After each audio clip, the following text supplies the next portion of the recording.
Hello and welcome. This is Japan, and we are on another episode of Evolve. Pretty loaded card. This was going to be the second part of kind of like last week's episode with the men's champion Jackson Drake defending his title before his final evolution. I kind of like this idea. It's kind of a cool thing to do when you're going to basically have somebody go to the next level and do the next thing. So I think this was, an interesting and pretty solid idea. And yeah, I've been liking this so far. So we'll go into the matches. First off, we had Cam Hendricks versus Dante Chen. The problem with, at least like outside of the match with Dante Chen, to me, is I like him a lot, but I feel like they really set him up really bad when they were doing like the measuring stick of Evolve and all that type of stuff. He's kind of been in the organization a little too long where they just like don't know what to do with him. So like he should just basically kind of like, now that he's on Evolve, really just needs to be a guy that just wins like nonstop and just keep him away from the title if you're not ready for him to do that. But he should be winning all of these minor matches all the time because he's been in the company for 5 years. And to be honest, it's like kind of your area that where you should be moving on up to somewhere else by then. And I think like his time's kind of limited. I like him a lot though. I like his character work. His in-ring work's pretty solid. Cam Hendricks in this match did really good too. They had some good chemistry. It wasn't anything too crazy. The match really didn't get enough time to really get off its feet. So that is the unfortunate part of Evolve in general, that they just decide that randomly, hey, we're just going to have these matches be no time, and it doesn't make any sense. But Dante Chen losing to Cam Hendricks here, like, not necessarily doesn't make sense. It just doesn't work of like why you put these two guys in a match when people both need wins. Like you can't really just be sacrificing people off like this because it kind of is rough. Like it could have been, Dante Chen versus, Harley Riggins, and then Dante Chen could have got a win, or it could have been Cam Hendricks versus, one of the baby faces that are starting. It felt like this was kind of a rough thing to do with having them against each other, and the match was just way too small. I guess it wasn't the worst thing I've seen, so I probably put it in C. But like a 4 minute match is always going to be hard to get better than a C in my eyes. And then we get to Braxton Cole.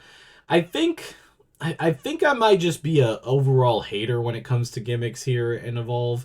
I've been trying to dial it back in my brain, being like people are just trying, but I feel like when you give a person like a character that just has nothing that they can get off the ground, it's rough to see. And I feel like a lot of people are getting that, like that opportunity to be like, oh, here's a character, try to do this, and no, like it just didn't work. I think like people like Drake Monroe, I always get his name off. I think he has a decent gimmick. I mean, it's just the Bayou thing, but he has like every element to him is Bayou, and he kind of has the look. All of it fits, and that's fine. It's gonna be a gimmick that can be very versatile. But like with Braxton Cole, like hey, everybody has this like I'm a heel athlete, turned WWE person, and it's just like okay, so he's like, well, I have the brains too, and it just seemed like it was just so bad. Like why did they settle on that as being his fade? Something that has nothing to do with anything that when it comes to wrestling and being like, oh well, I got a big brain on top of this, because they've done this before with other characters that are like smart, and that I just really don't understand. To me, it felt like maybe it was like almost like a undashing Cody Rhodes fan where he's just like trying to be insulting to other people, and that you hope he gets over by being that way. But this just seems so pretentious. I mean, his gimmick is white privilege, and that's what he even said. It's like I'm like, that is crazy to try to put that over as a gimmick. I just don't understand that. Like it's one, very limiting. There's only so much you can do with this gimmick, and two, it's just not a good gimmick. Like it's just something that wrestling does not need. They don't need like stereotype type stuff like that. It's like, hey, this guy's white. That's his gimmick. He's a white guy that, has it all or whatever. I just think I'm like that is a wild thing to try to get over there. I could have even said like he's like dude, I'm a star athlete, but nobody understands that I'm also a master strategist, and then have him lay out some strategy that he's been trying to do in Evolve, or what his future is like. Well, I'm gonna go face this person next week, then face this person, and then I'll have, like, just something stupid like that. That would have worked a hell of a lot better than him just being like, I'm white and I can do what I want because I'm smart and an athlete. We don't need this. This is what the world already has, especially if you live in America. So this is just terrible. So I'm putting it down to D. I'm sorry. I think I hate a lot of these gimmicks in general, and it just doesn't work because they don't tend to like pick something that is going to be so versatile that like you could do it the rest of your career. None of these gimmicks are. It's just the plain and simple of it. Then we had a segment with It's Gall coming back with Timmy Thatcher. Timmy Thatcher before that basically said that they're going to bring in some new talent from Europe, which they did sign a couple European talents. So I think that's who they're talking about. A couple guys that were from WCW, no, WXW. And so that'll be kind of interesting to see them, debuting here. I can see a lot of that being kind of a cool thing. Itzgall will have a match. He's been pretty solid. He's another guy that, like, I think when they originally debuted his gimmick, it was extremely hard to be like, okay, well, yeah, what he's gonna do. But then they've let him evolve it. You got the key word into something different, and like, it works for him. But like, that's the problem with these other ones. They pick something so bad right off the bat that it's impossible. But yeah, for this segment, I'm excited to see what they bring in here. So anytime we ever get to see new people debut, it's gonna be kind of cool. Then we had Laney Luck versus Zeta Sterling. This is probably the bottom two women in the division, which makes no sense for Lady Luck being down there if she's going to be the ID champion. And they kind of treated that match like that. They kind of just spent the whole time talking about other stuff, and then the stuff that they talked about with them just both losing matches and not really doing much. There was no hype behind it. The match was terrible. And what is Lady Luck's music? It just sounded like that fart song that was popular on TikTok for a long time. And I was just like, when it happened, I was like, "What? What is this?" And I don't know. Again, under 5 minutes, so it's terrible. Doesn't even get on cage match. All of that just really just equals a really terrible thing. I don't know what they're doing. I know they're trying to like build up some women, but like it would have been better for them to be like in a triple threat with somebody who could have carried the match and made them all look good, because both of them seem very green in there and they really shouldn't be facing off against each other, which we've had that concern when other matches when these other two have been facing other people. So yeah, this is not really the match that should have been. It also probably should have been the starting match. I think it would have been a little bit more favorable being first and then going on after all of this. But being in the middle of the show, it just kind of felt like a drag, even though it's 4 minutes and 40 seconds, and that's definitely a D. Next up, we had Cappuccino Jones, cut a decent promo inside the ring. Obviously, I think he should have been probably the choice for the WWE Championship, the Evolve Championship. I know they end up going in a different direction, but I do believe he still was the best choice. Obviously, Aaron Rourke, spoilers for the end of the show, is probably going to be a solid champion. I just feel like with the way that they built the storyline with Jackson Drake and Cappuccino Jones, it should have been Cap that got him, because it was what they've built since pretty much the first episode of Evolve. So it was a little disappointing in that. I know other people and other fans disagree with certain stuff, but I really feel like that was a missed opportunity, because one, Cappuccino Jones is probably the most ready guy. Like, if they would have called him up to NXT, I think it would have been easy. I mean, we see Jack Cartwheel already called to do a bunch of AAA stuff, and that was his tag team partner. And yeah, it feels like he's kind of stuck in behind, and hopefully it does some good things, but I don't know. But I did like the segment. He's going to be feuding with Brooks Jensen. He should beat the socks off of him. If he loses to Brooks Jensen, you could pretty much just call this a DOA on this character, because there's not much surviving after that. But if he beats Brooks Jensen, I can see him, having a capable feud, a couple weeks of that, and then going into possibly title contention at some point. Hopefully to win it. I don't know. At this point, I'm not really sure what they're doing, but I'll put this in A.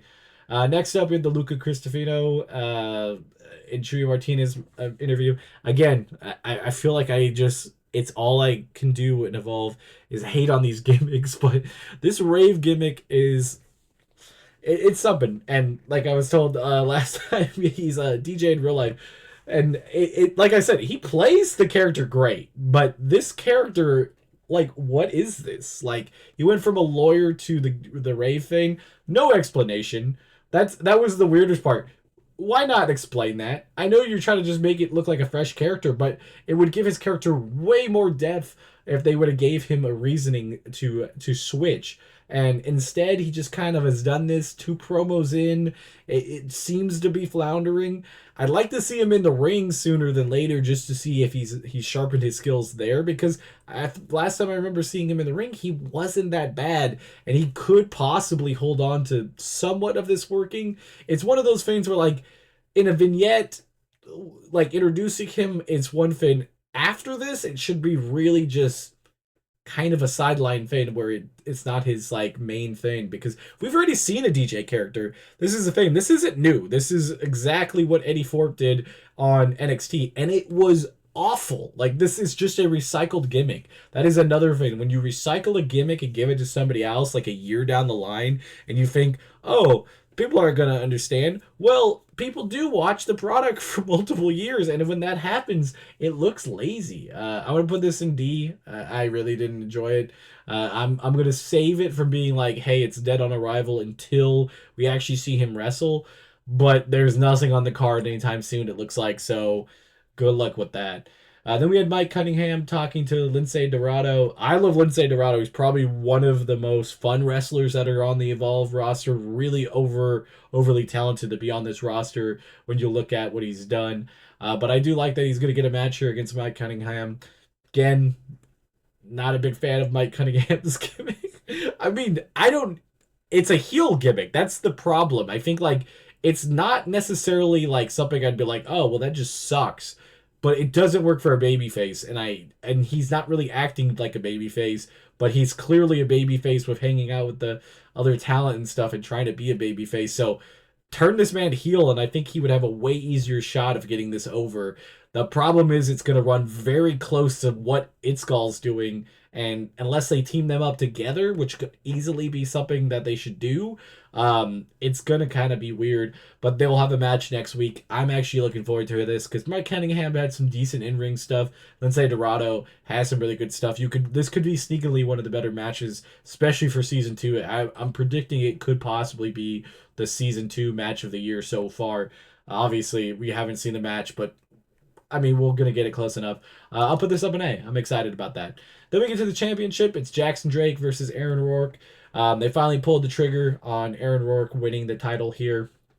Overall, I think the match was pretty solid. You can definitely feel like, filling away that how Jackson Drake was doing, they kind of really, you could kind of see that he probably was going to lose this match.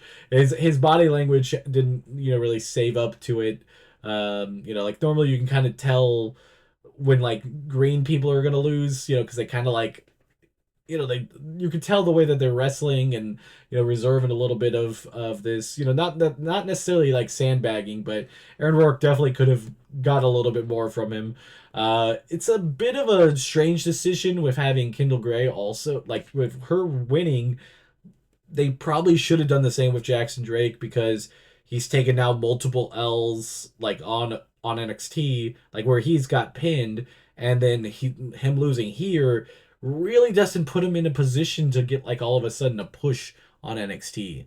I know like they're separate, and NXT doesn't necessarily, if you watch NXT and watch this, some people don't do both, but I do feel like there's a little bit of like, probably shouldn't have done that. I think it should have been something where it was like a botched, interference where Vanity Project tried to do something and accidentally get Drake, and Aaron Rourke was able to capitalize. Something like that would have probably fit a little bit better. I'm not necessarily opposed to it. I just think it's going to be a little bit harder for Jackson Drake to really get that push if you're watching this. And I've already seen it on NXT. The Vanity Project obviously has had a great push, but everybody else there has kind of been hovering around stuff, but not fully committed to going anywhere. So we'll see. I feel like this is definitely a little bit of a step back for him. The match itself, I thought was pretty solid. I probably put it in B. I've preferred other Jackson Drake matches, and I preferred other Aaron Rourke matches. I think they did a good job. It was a good main event. I think the rest of the card and the rest of the show kind of was a little bit of a letdown. that going into this match, there wasn't a huge amount of hype for me. I think part of it was also because when I was on Twitter, like in the early morning, somebody had posted the result already because I don't know, Tubi accidentally put the freaking feint up like hours before somebody had gotten something. I don't know, but I'd already known about it, so I wasn't like, oh, I'm super pumped for this because I already know who won. And maybe that was part of it, so I guess we'll reserve a little bit. But Aaron Rourke being a champion is a good call here. I really do think, like I said, I kind of prefer Cappuccino Jones being the one that dethroned Jackson Drake. I really would have, that's what I would have picked. I would have had Cap beat him probably what at Succession 2, and then Cap have a couple title defenses, and then he could have dropped the belt to Aaron Rourke. And I think that would have had the same result, but I think we would have had the belt even elevated more to a different spot. And it would also really help Jackson Drake get a clean break from Evolve, and then him going up to NXT would have probably not had as much like losses. But again, that I guess that's just what it goes with. I'll put him as champion up into A tier. Probably put the show at a low B. I could possibly slide it into C. The matches, the first two matches were really disappointing. I just think that they really need to figure out the top and bottom of this division, and they need to start building some other people. And it doesn't look like necessarily it's going to get on track anytime too soon because we do have one match for next week, but that's about all we got posted. The week after that is going to be like the prospects coming in, which could be interesting. But until then, this has been Japan. Tell me how you guys are feeling about it. Season 2, I feel like is slowly getting back into some type of form, but not as fast of a pace as season 1 was at this point. So I guess we shall see. Till next time, bye guys.